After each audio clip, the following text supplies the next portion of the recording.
Jadi hari ini kita akan membahas mengenai tentang mikroorganisme yang terdapat pada buah pepaya. Jadi kita tuh akan membahas mengenai kerusakan pangan akibat aktivitas mikroorganisme pada buah pepaya.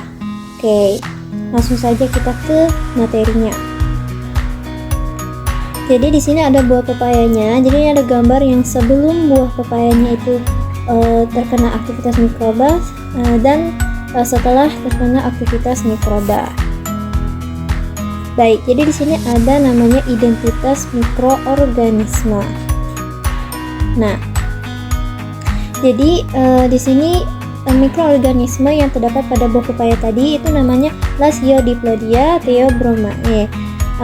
Dia termasuk dalam kingdom fungi dalam famili Botryophyraceae dengan tipe jamur patogen nekrotop atau yang menyerang jaringan hidup dan mati, dan sporanya itu menghasilkan conidia berwarna coklat tua, berbentuk elips dan bisa berdinding tebal.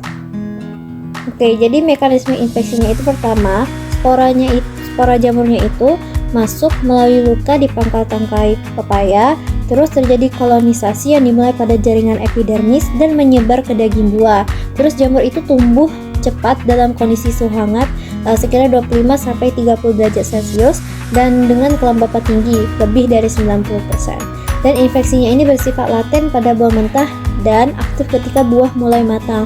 Jadi pas saat buahnya itu mentah, dia bakteri atau jamurnya itu dia laten, jadi seperti seolah-olah tidak ada. Tapi ketika buahnya matang, disitulah jamurnya itu mulai beraksi. Nah, terjadi yang namanya itu perubahan fisik. Perubahan fisiknya itu pertama meliputi dari perubahan warna kulit buah. Jadi kulit di sekitar tangkai buahnya itu akan berubah menjadi warnanya coklat gelap hingga hitam. Terus lesinya tuh dapat menyebar secara melingkar dari pangkal tangkai. Nah, terus terjadinya pelarutan jaringan buah. Jadi daging buahnya itu menjadi lunak, lembek, dan berair di sekitar area infeksi. Terus buahnya itu akan tampak keriput dan lembab, terutama di area tangkainya itu kelihatan pasti ada kayak banyak-banyaknya gitu. Nah, terus terjadi pertumbuhan miselium pada jamur.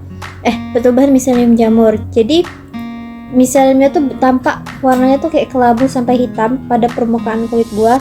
Nah, terutama itu pada kondisinya lembab, itu bakal cepat pertumbuhannya. Terus bisa juga terbentuk struktur seperti bintik hitam kecil, namanya tuh pycnidia, yang itulah tempat produksi sporanya. Terus kalau di perubahan kimianya itu terjadi peningkatan aktivitas enzim pendegradasi dinding sel.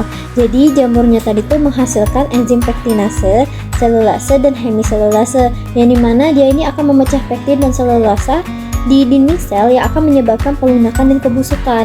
Terus juga akan mempermudah penetrasi dan kolonisasi jaringan. Terus jadi juga penurunan pH. Infeksi tadi itu akan menyebabkan akumulasi asam organik dan metabolik jamur yang akan menyebabkan menurunnya pH lokal pada jaringan tersebut. Nah, ini itu akan mempercepat degradasi jaringan tadi dan mendukung pertumbuhan jamur untuk lebih lanjut. Terus juga terproduksi senyawa volatil atau bau fermentasi. Hasilnya itu mencakup alkohol, ester, dan aldehida yang inilah yang menyebabkan bau tidak sedap seperti bau fermentasi atau busuk. Terus juga terjadi kerusakan nutrisi buah. Jadi terjadi penurunan kadar gula dan vitamin karena itu tuh digunakan oleh jamur sebagai sumber energi. Terus komponen bioaktif buah seperti karotenoid dan asam askorbat itu juga akan teroksidasi atau terdegradasi. Nah, ini bisa terjadi dampak pada kesehatan kalau kita mengonsumsi jamur yang sudah pepaya yang sudah terinfeksi jamur tadi. Pertama bisa terjadi gangguan akut, itu tuh langsung setelah konsumsi, langsung terjadi mual, muntah, dan diare akibat toksin jamur atau metabolit busuk. Terus juga akan terasa nyeri perut dan rasa pahit di mulut. Terus bisa juga terjadi reaksi alergi atau iritasi mulut pada individu yang sensitif terhadap spora jamur tadi. Jadi gangguan akut ini akan langsung setelah konsumsi, langsung setelah makan langsung terjadi reaksi-reaksi tersebut. Terus kalau pada dampak kronis ini kalau kita konsumsinya berulang kali. Jadi kita tahu itu jamur tapi kita tetap mengonsumsi itu, dan berulang kali. Terus bisa terjadi kerusakan hati dan ginjal karena akumulasi senyawa botriodiploidin tadi yang sangat beracun tadi. Terus penurunan daya tahan tubuh akibat paparan toksin mikroskopis. Terus juga terjadi potensi mutagenik yang akan memicu perubahan gen. Terus ini bisa terjadi pada paparan jangka panjang, meskipun pada manusia ini masih terbatas tetapi bisa saja terjadi. Nah, bagaimana cara mencegah dan menangani agar si mikroorganismenya tidak menyerang pepaya ini? Pertama, kita harus mensanitasi dan penanganan hati-hati untuk mencegah luka mekanis pada buah. Jadi saat pemanenan itu harus hati-hati, jangan sampai melukai si pepaya ini. Terus juga perlakuan panas dingin atau hot water treatment atau fungisida nabati seperti minyak, artrisi, ozona ekstratanaman yang ini untuk menekan pertumbuhan si jamur tadi. Terus juga bisa dilakukan dengan penyimpanan dingin di bawah suhu 13 derajat Celcius yang efektif. Ini memperlambat perkembangan patogen. Terus juga bisa melalui deteksi modern menggunakan PCR spesifik gen ITS rDNA untuk identifikasi cepat patogen. Berikut sumber jurnal yang ada digunakan tuh ada Major Journal Post Harvest Disease of Papaya Current and Prospective Diagnosis Method. Jadi di sini dia itu artikel ini nih membahas mengenai penyakit yang terjadi pada pepaya dan bagaimana metode untuk melihat si penyakit ini.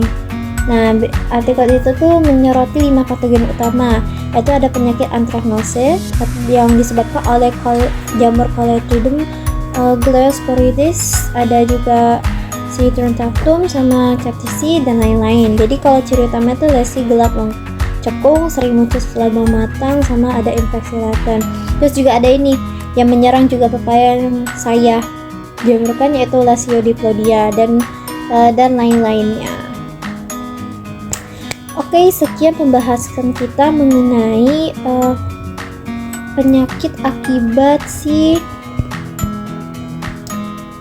kerusakan pangan akibat mikroorganisme pada buah pepaya, Carica papaya. Terima kasih.